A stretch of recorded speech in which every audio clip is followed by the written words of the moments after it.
Hello students, welcome back to smart knowledge. और ये जो वीडियो है इसमें हम डिस्कस करने वाले हैं क्लास 8 का मैथमेटिक्स का जो मिड टर्म प्रैक्टिस पेपर है उसको हम एक बार रिवाइज करेंगे। एंड आई होप आप पहले ही इसको कर चुके होंगे, बट एक बार फिर से इसको हम जस्ट रिवाइज ज़रूर करेंगे क्योंकि हो सकता है इसमें से कुछ क्वेश्चंस आपको पेपर में देखने को ज़रूर मिले।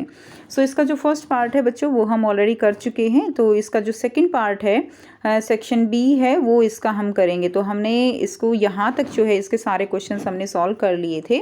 फर्स्ट क्वेश्चन यानी हमने कंप्लीट इसका सॉल्व कर लिया था। तो अब हम इसका सेकंड क्वेश्चन करेंगे। क्वेश्चन जो वीडियो है उसको शुरू करने से पहले चैनल को सब्सक्राइब ज़रूर कर लीजिए। चलिए स्टार्ट करते हैं।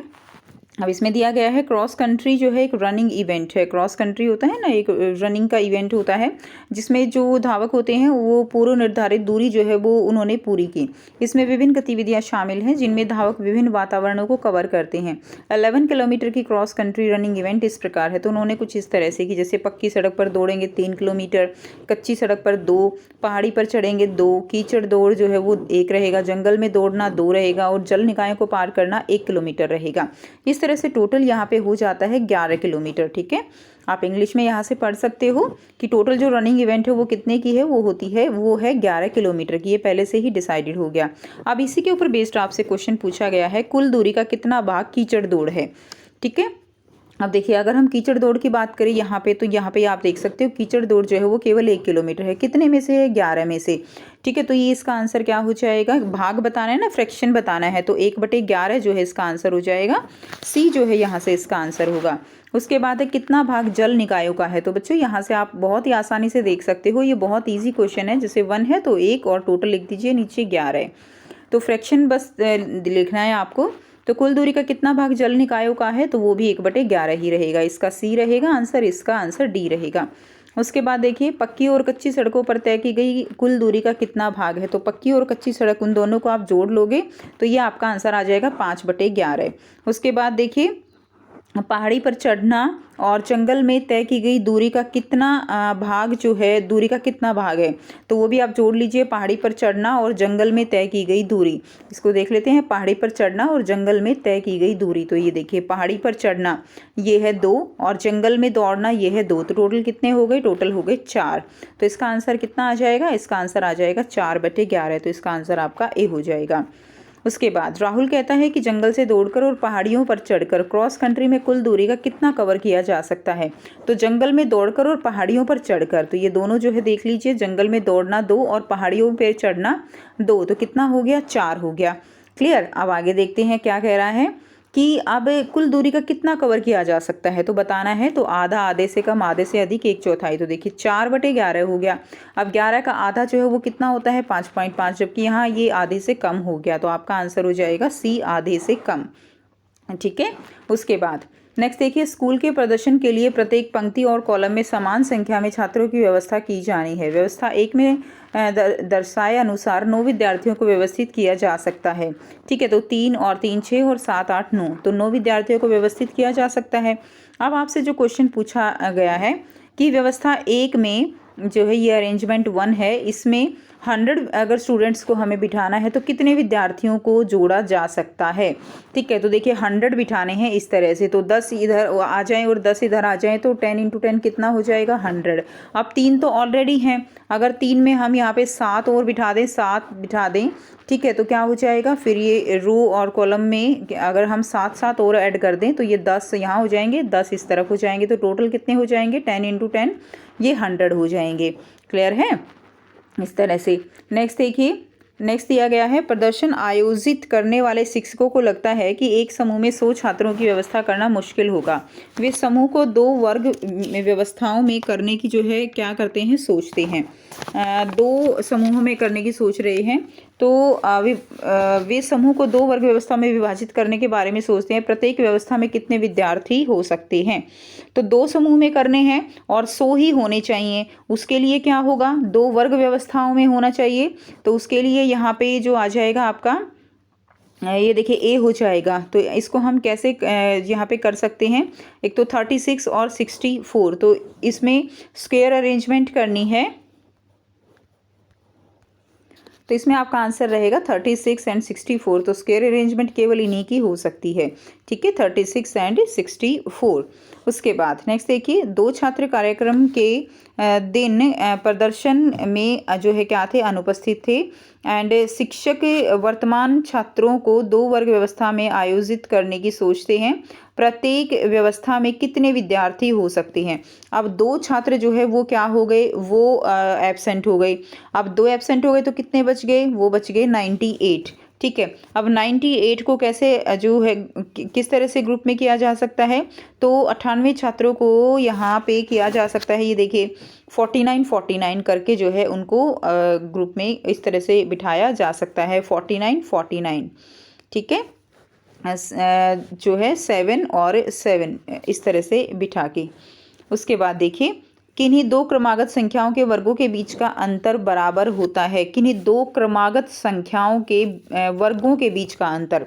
अब क्रमागत यानी कॉन्सिक्यूटिव नंबर क्या होते हैं, जैसे 1 2 3 4, ये क्या हैं, ये कॉन्सिक्यूटिव नंबर हैं। अब अगर हम बात करें यहाँ पे कि उनका जो गुणनफल है, उनके बीच का अंतर किसके बराबर होता है, तो देखिए अगर हम यहाँ पे मान लीजिए 1 नंबर है और 2 नंबर है। अब उनके वर्ग, तो 1 का वर्ग तो 1 ही हो जाएगा और 2 का वर्ग हो जाएगा 4। अब इनके बीच में अंतर कितना है, इनके बीच में अंतर जो है वो कितना हो गया, 4 में से 1 गया 3। तो ये जो 3 आया है, ये अगर हम 2 और 1 को जोड़ दें तो उसके हमेशा बराबर रहेगा। इसमें आप कोई भी कॉन्सिक्यूटिव नंबर, कोई भी क्रमागत संख्या ले सकते हो। तो हमेशा जो उनके बीच का अंतर आता है वो हमेशा उन संख्याओं के योग के बराबर होता है। तो सी जो है यहाँ से हमारा आंसर हो जाएगा उनके योग के। ठीक है, क्या हो जाएगा, उनके योग के। उसके बाद नेक्स्ट देखिए, क्वेश्चन नंबर 5 है, निम्नलिखित में से कौन सा जो है यहाँ पे अलग है। तो आपको यहाँ पर अलग बताना है कि इनमें कौन सा नंबर वो अलग है। तो यहाँ पे देखिए जो अलग है वो हमारा क्या रहेगा, तो इसमें आप इस तरह से देख सकते हो, 10 को 10 से गुना करोगे कितना आ जाएगा, 100। 30 को 30 से करोगे 900 आ जाएगा। 20 को 20 से करोगे 400। लेकिन 40 को 40 से करते हैं तो 1400 नहीं आता, इसीलिए ये जो है क्या हो जाएगा, अलग हो जाएगा। तो डी जो है हमारा यहाँ से आंसर हो जाएगा। उसके बाद नेक्स्ट देखिए, खंड ब दिया गया है, इनमें से आपको 4 रिक्त स्थान जो है वो भरने हैं। तो इसमें देखिए लगातार 3 संख्याओं का योग 54 है, तो सबसे छोटी संख्या क्या होगी, यानी 3 कॉन्सिक्यूटिव नंबर जो है उनका जो योग है, जो सम है वो 54 है। तो आपको बताना है कि स्मॉलेस्ट नंबर कौन सा होगा। तो आइए इस क्वेश्चन को सॉल्व करते हैं। तो यहाँ से आप इसका आंसर करेंगे तो देखिए x हमने मान लिया, हमने कि एक संख्या x है, तो दूसरी कॉन्सिक्यूटिव क्रमागत संख्या क्या होगी, x+1 और उससे अगली होगी x+2, और इन तीनों का जो योग है वो किसके बराबर है, 54 के। तो यहाँ पे आ जाएगा, इसको सॉल्व कर लेंगे, 3x + 3 और 54। उसके बाद 54 ये 3 इधर जाके माइनस का हो जाएगा, 3x = 51। x की वैल्यू निकालेंगे, 51 को 3 से डिवाइड कर देंगे, कितना आंसर आ गया, 17। तो x की वैल्यू कितनी आ गई, x की वैल्यू यहाँ से आ गई 17। ठीक है, तो हमने x की ही सबसे छोटी जो वैल्यू है वो निकालनी थी। अगला देखिए, क्वेश्चन नंबर इसका सेकंड है। ठीक है, एक समबाहुभुज यानी जो रेगुलर पॉलीगन है उसके हर एक जो बाह्य कोण है वो कितने का है, एक्सटीरियर एंगल 45 डिग्री का है। तो आपको उसकी भुजाओं की संख्या बतानी है। तो देखिए जो भी रेगुलर पॉलीगन होता है उसके सारे जो एंगल होते हैं, एक्सटीरियर एंगल, उनका जो सम होता है वो होता है 360 डिग्री। ठीक है, अब एक जो एंगल है उसका 45 डिग्री है और टोटल होता है 360। तो इसको अगर हम 45 से भाग दे देंगे तो हमारे पास यहाँ पे नंबर ऑफ साइड्स निकल जाएंगी। तो यहाँ पे आ गया आपका 8 साइड्स, यानी टोटल जो है रेगुलर पॉलीगन जो है वो क्या है, ऑक्टाहेड्रल है एक तरह से, यानी उसके 8 जो है वो साइड्स हैं। ये आंसर आ जाएगा। तो यहाँ पे कितना आ जाएगा, 8। उसके बाद 12.25 का वर्गमूल जो है वो आपको यहाँ पर निकालना है, 12.25 का। ठीक है, तो आइए करेंगे। इसमें साथ साथ ये वाला क्वेश्चन भी चेक कर लीजिए, ये वाला क्वेश्चन भी जो है हम साथ साथ ही डिस्कस करेंगे इसके साथ ही। सो यहाँ से हम निकालेंगे, 12.25 है तो 12.25 यानी कि डेसिमल हमने हटाया तो नीचे 100 आ गया। अब 1225 का हमने निकाला तो यहाँ से हमारे पास कितना आया, 5 × 7। ठीक है, और नीचे हमने ले लिया 10 × 10। ठीक है, तो यहाँ पे हम पेयर में से एक ले लेंगे 5, इधर पेयर में से एक ले लेंगे 7 और इधर हमने 10 ले लिया। तो आज ये हमारे पास आ गया 35/10, यानी कितना आ जाएगा, ये आ जाएगा 3.5। क्लियर है। तो बच्चों इसी तरह से आपको इसकी जो है, ये जो इस तरह से निकालते हैं ना हम, इसकी प्रैक्टिस आपको ज़रूर करनी है कि ये कैसे निकाला है। उसके बाद अगला जो क्वेश्चन है ये देखिए ये आपको वैल्यू दी गई है और इसमें आपको x का मान निकालना है। तो ये 3 जो है अंदर सबसे मल्टीप्लाई हो जाएगा, 3x + 12 is equal to 2x + 17 ये आ जाएगा। उसके बाद देखिए 3x - 2x, ये 2x इधर जाके माइनस का हो जाएगा और 17 - 12 ये आ जाएगा। उसके बाद देखिए 3 में से 2 माइनस कर दीजिए, कितना आ गया x, और 17 में से 12 माइनस कर दीजिए, कितना आ गया 5। तो x की वैल्यू कितनी आ गई, x की वैल्यू आ गई 5। उसके बाद जो दिया गया है 33 - 32 जो है ये दिया गया है 33 का स्क्वायर - 32 का स्क्वायर। तो हम इसको स्क्वायर करके वो डायरेक्ट माइनस कर लेंगे। इसमें हम प्रॉपर्टी लगाएंगे फॉर्मूला 33 का स्क्वायर यानी ए स्क्वायर - बी स्क्वायर, ये हो जाएगा a + b a - b। तो यहाँ पे a + b 33 + 32 हो जाएगा, a - b 33 - 32 हो जाएगा। यहाँ पे आ गया 65 मल्टीप्लाइड बाय 33 में से 32 गया 1 आ गया और आपका आंसर यहाँ पे आ जाएगा 65। ठीक है, तो इसका जो आंसर आएगा वो कितना आएगा 65 जो है यहाँ से इसका आंसर हो जाएगा। उसके बाद देखिए मैच करना है तो ट्राइंगल जो है, ट्राइंगल में शेड्स जो होते हैं वर्टिसेस उनकी नंबर कितना होता है, तो ट्राइंगल है तो यानी उसमें नंबर हो जाएगा 3। उसके बाद नेक्स्ट देखिए षटभुज है यानी हेक्सागॉन है तो उसमें हो जाएगा 6, पेंटागॉन है तो उसमें हो जाएगा 5 और क्वाड्रिलेटरल है यानी चतुर्भुज है तो उसमें हो जाएगा 4। तो ये जो है आपको करना है, बहुत ही इजी यहाँ से आपका ये क्वेश्चन है। उसके बाद नेक्स्ट देखिए 6 to 9 जो है ये आपके एक एक अंक के ही हैं, तो ये आपको करने हैं। इसमें देखिए -3/7 दिया गया है, इसको जो है प्राप्त करने के लिए -7/3 के दुगने में क्या जोड़ा जाना चाहिए, यानी -7/3 जो रेशनल नंबर है इसके दुगने में क्या जोड़ा जाना चाहिए कि हमें ये जो है प्राप्त हो जाए। तो बहुत ही ईजी है, इसको हम 2 से मल्टीप्लाई कर देंगे। ठीक है, तो आइए इसको कर लेते हैं सॉल्व। तो यहाँ से बच्चों आप इसको सॉल्व कर सकते हो। ये देखिए -7/3 है, इसको आपने 2 से मल्टीप्लाई कर दिया और प्लस जो है क्या आ जाएगा +x इसमें आ जाएगा और ये किसके इक्वल होना चाहिए, ये इक्वल होना चाहिए -3/7 के। तो ये x जो है हमने क्या माना है कि इसके 2 गुने में कितना जोड़ा जाए कि जो आंसर है वो आपका -3/7 आए। तो ये कितना जोड़ा जाए, ये x है, यानी अब हमें क्या करना है, हमें निकालनी है x की वैल्यू, बस इतना सा काम करना है। तो ये देखिए 2 को 7 से मल्टीप्लाई करेंगे -14 डिवाइडेड बाय कितना आ जाएगा 3 एंड +x और ये आ जाएगा x यहीं पे रख दीजिए, 14/3 उधर चला जाएगा और ये जो 14/3 है ये इधर जो है जाने के बाद क्या होगा, इसको हम सॉल्व करेंगे -3/7 और ये माइनस माइनस क्या हो गया, ये माइनस माइनस हमारा हो जाएगा प्लस। ठीक है, अब उसके बाद देखिए तो बस यहाँ से आप इसका जो है इसके जो डिनोमिनेटर हैं अंश और जो हर है इसका हर है उसको इक्वल कर लीजिए डिनोमिनेटर को।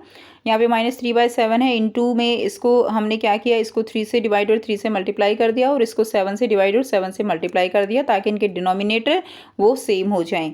तो यहाँ पे क्या आ जाएगा -9 डिवाइडेड बाई 21 और इधर आ जाएगा 98/21। अब हम इनको आसानी से क्या कर सकते हैं, सब्ट्रैक्ट कर सकते हैं। तो यहाँ से जो आपके x की वैल्यू आएगी वो आएगी 89/21। ठीक है, नेक्स्ट देखिए, नेक्स्ट क्वेश्चन देखिए इसमें क्या दिया गया है, आई थिंक अ नंबर, मैंने एक संख्या सोची y, तो संख्या सोच ली, उसके बाद उसमें 7 जोड़ दिया, y में 7 जोड़ दिया 7, इसके दुगने का व्यंजक लिखिए। तो इसके दुगने का व्यंजक क्या हो जाएगा, यानी इसका दोगुना हमने कर दिया तो क्या हो जाएगा 2y + 14 जो है हमारा यहाँ से क्या आ जाएगा, आंसर आ जाएगा। तो बहुत ही ईजी क्वेश्चन था ये, 1 मार्क का जो और में दिया गया है। उसके बाद उस समांतर चतुर्भुज का नाम लिखिए जिसका प्रत्येक कोण 90 डिग्री का हो, 90 डिग्री का ऐसे समांतर चतुर्भुज का नाम लिखना है।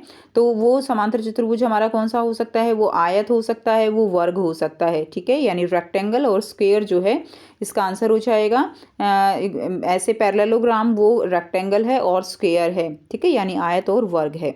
उसके बाद नेक्स्ट क्वेश्चन देखिए, आपको यहाँ से x का वैल्यू निकालनी है, हल करना है। तो ये भी बहुत इजी है, 2x - 7 is equal to x + 2 जो है वो दिया गया है, x + 2।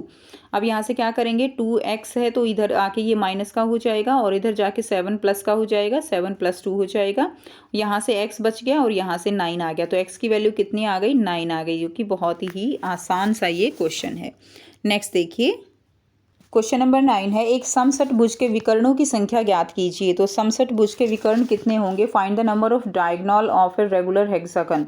तो रेगुलर हेक्सागन के नंबर ऑफ डायगोनल दिखाने हैं, निकालने हैं आपको। तो इसके लिए फॉर्मूला होता है n, ठीक है, n-3 डिवाइडेड बाई 2। अब आपको इसमें रेगुलर हेक्सागन है तो n की वैल्यू 6 हो जाएगी, 6 माइनस 3 डिवाइडेड बाई 2, ठीक है। अब यहाँ से आप इसको सॉल्व कर लेंगे। तो यहाँ से जब आप इसको सॉल्व करते हो तो आपके पास जो टोटल डायगोनल जो आता है वो आपका कितना आ जाएगा? यहाँ से वो टोटल डायगोनल आपका आ जाएगा, आंसर 9 आ जाएगा, ठीक है। तो जब आप इसको सॉल्व करेंगे, क्लियर? तो देखिए कैसे करेंगे, ये इससे कट जाएगा, 6 में से 3 जो है माइनस करेंगे तो 3 आ जाएगा, तो 3 3 जा 9 हो जाएगा।